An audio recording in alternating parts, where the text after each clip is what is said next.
Today, we're continuing our build of the 6x4 Wargaming table for less than the price of a box of Space Marines. And that's coming right up.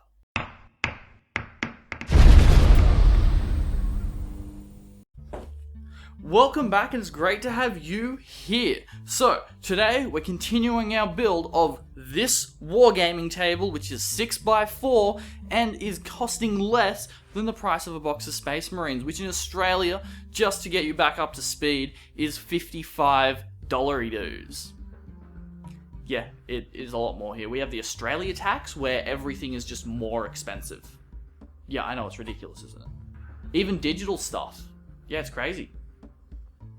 Anyway, so last time we got our 2 foot by 4 foot by 30 mil thick foam boards, and we stuck some magnets in them with some anchoring so that they are sitting in there nice and strong, and they've had plenty of time to dry now, so they're sticking together quite well. We also put some filler over the edges, and in the time between when I did that and this video, I sanded it a little bit, just with some 600 grit sandpaper, just to get it nice and smooth, because whenever you put filler on something, it's never going to come out nice and smooth, just because that's the way filler works. So today, we're going to carve some shallow trenches into it, make it look a bit more like a real rocky landscape, and I have decided we're going for a volcano effect, possibly snow, depending on what I can find laying about. So this should be interesting. But before we get into that, if this is your first time here, here's what's up. If you want to improve your wargaming, make your tabletop battles more epic, and give your wargaming budget more power, then be sure to smash the subscribe button below and ding the bell. That way you won't miss anything. Now, let's continue on with this build. Okay, so the first thing you're going to want to do once you've got your boards all set and magnetized and stuck together is you want to lay them out in the way that they would sit when you were gaming on them, on a nice large flat surface, so that they all sit nice and flat, joined together at about the height they're naturally going to want to sit. Obviously, since the magnets aren't perfect, it's not going to be fantastic, but we will just sand it flat at the joints so that it sticks together nicely. Now, I've done a lot of thoughts, and I've decided that I want a kind of volcano-y, lava-y kind of board, because I've never had one before, and I think it'll be pretty cool. And it'll open up some great terrain options for later. So, the first thing we need to do is to grab our Sharpie pen, and we're going to draw, we're just going to draw some sort of channels running all over it that we're going to carve out to fill with lava. So I think I'm going to kind of have, I want a small lake of lava here and there. So I'm going to put one here. Okay, so now we've got those marked out. You can't see them very well.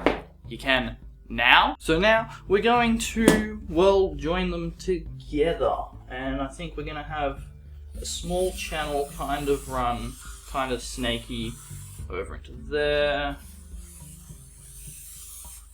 Another one like so. And when you carve it out, you want to make it so it doesn't necessarily have smooth sweeping corners, but just make it a bit jaggedy. We're going to have a lava channel. It's going to come over here and go off the side of the board there. When you're drawing it out, you don't have to get it super precise. Just give you a rough idea of where things are going to go so you can have an idea of how it's going to look. So now that we've got a rough idea of where our trenches for our lava to run is going to go, we want to start carving them out. So, to do this, you want to get a sharp knife, and it needs to be nice and sharp, because where you put the filler between the boards, you need to be able to cut through that cleanly without pulling it off of the board. So I'm just going to start on this one in the middle, and I'm just going to make a very shallow indent into it. And it doesn't matter if you get it in precisely where you marked it out. That was just to get an idea of the layout of the whole thing. Okay, so once you've got a line kind of cut into it, like so, you're going to grab a chisel, and you'll be able to just press it into the cut you just made and pull across and start tearing a little bit of foam out. And we only want it to be very shallow because we are doing a lava effect. We don't need to like be able to paint the bottom. You're not going to be able to see it. We're just going to use filler to create a lava effect and paint it. We don't want it to be deep. We want to make it look like the pool of lava is almost full.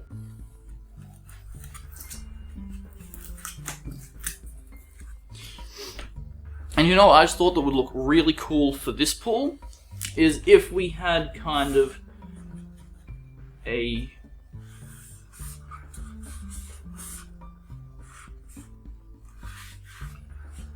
jaggedy, rocky kind of shape in the middle. So we'll just cut out our mark for that as well.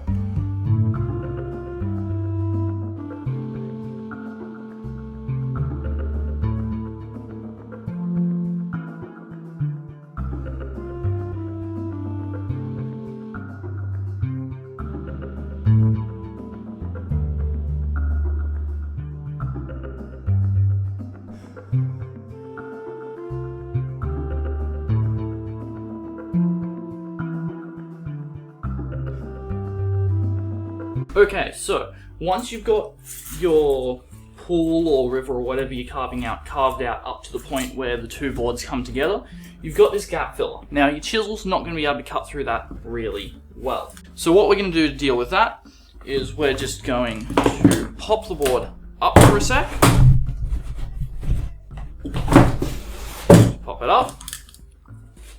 Then we can grab our knife and we can use the knife to cut through the filler much nicer, so that we don't pull the filler off the face of the board where we don't want to pull it off.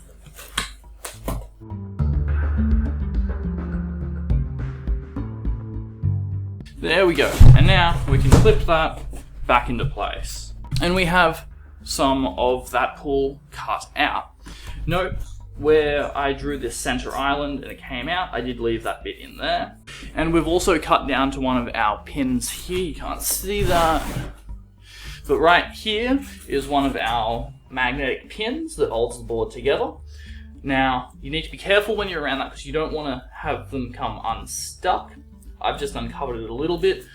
So you need to be careful when pulling it apart now because you don't want that pin to come unstuck. But once it's got filler over it, and it's securely cemented back in place, it'll be all good. So now pretty much you just have to continue cutting out the trenches and pools that you've dug, that you've marked out, so you've got to continue digging them out, and then we'll be able to put some filler in and start making it look like lava. Don't worry if chiseling out the foam is not neat. We're going to put filler over it and any of the peaks will blend into the lava texture anyway. Another thing to keep in mind when you're chiseling out is not to chisel too deep because they are only 30mm thick boards. If you decide to spend a bit more money and get thicker boards, you can chisel deeper. And if you're going to do water effects or something like that, you will need a much thicker board.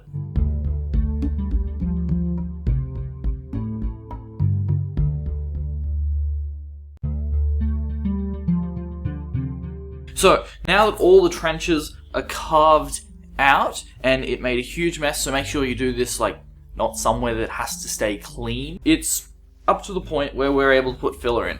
Where I've revealed pins over here, I've put some PVA over the pins just to help cement them in place because filler's not really a glue, but that PVA will cement them in place underneath the filler and make sure that they don't go anywhere. So now we have a whole bunch of trenches with very sharp edges and it doesn't really look like the natural rock formation where lava's flowing through like we're after. So, like we did with Big Mountain, we're just going to get our knife and we're just going to drag it along the edges of the bits. We're going to drag it along the edges of all of the pools and little lava rivers just to rough it up and make it look like smashed up rock.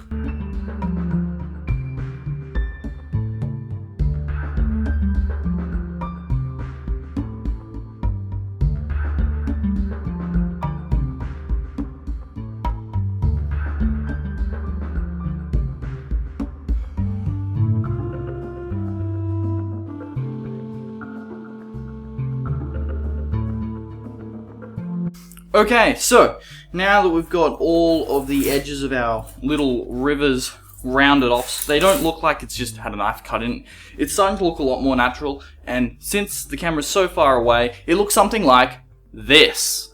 Okay, so the next step is we need to start building up these low areas we've created now to have the lava effect that we want. And to do that, we need to start by getting rid of the really harsh texture that's in there from when we chiseled it out, because I wasn't really neat with it. I was never intending to be neat. I just wanted to get it out and then we can build it back up with filler. And it will also give it some strength because some of these bits are quite thin right now, given this board was only 30mm to start with. So we're going to get the crowd favorite and my favorite, acrylic gap filler, and we're just going to start filling, well, just dumping it in there all over the place. And I'm going to do it with just one board because it makes it more manageable. It means I can get it all down before the gap filler starts setting on me. So we don't need it to be perfectly flat, but we do want it to make it sort of flat, maybe a little bit wavy, just to make it look like a fluid moving along as naturally as we can. We're going to add more filler on top of this once this is set to give it a real nice effect. So this is just to get rid of this texture at the moment that we don't want. So you can use a brush to do this, or a piece of metal or wood or whatever. I'm just going to use my finger because it works. And we're just going to press the filler into all the recesses as best we can. And we're going to need a lot more than this by the looks of it. And any small bits of foam that are still in there are going to just stick to everything. It's going to be horrible. So yeah, need much more filler.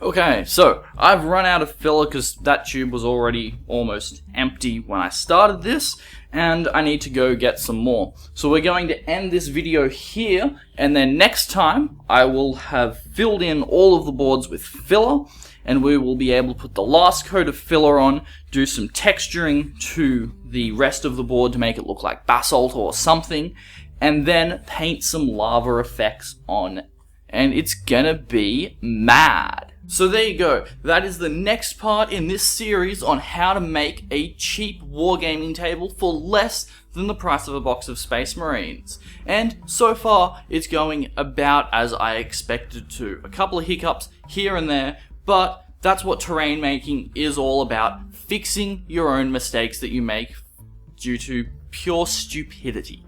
You know, like making the surface of the one on the trench way too rough and now have to put a crap ton of filler in it. If you can get the surface of the bottom of the trench where you carve it naturally to come out in a far more, let's say, smooth manner, you don't need to use anywhere near as much filler, but because of just how rough it is, there's quite a bit to fill in. So hopefully next time we'll be able to finish off this table, and then we can move on to something else, like complaining about YouTube's insane policies. Or maybe building a bridge to get over it. But anyway guys, if you like this video, give it a thumbs up so we know that you like it, so we can keep making stuff that you like. And if you have any suggestions for any future videos, chuck it in the comment section below. As always, let us know what you think down there as well. And as always, if you want to improve your wargaming, make your tabletop battles more epic, and give your wargaming budget more power, then be sure to smash the crosshair and ding the bell. You'll subscribe and I'll be able to share with you more battle reports, terrain tutorials, and strategies to make your wargaming experience more epic. And I'll see you next time.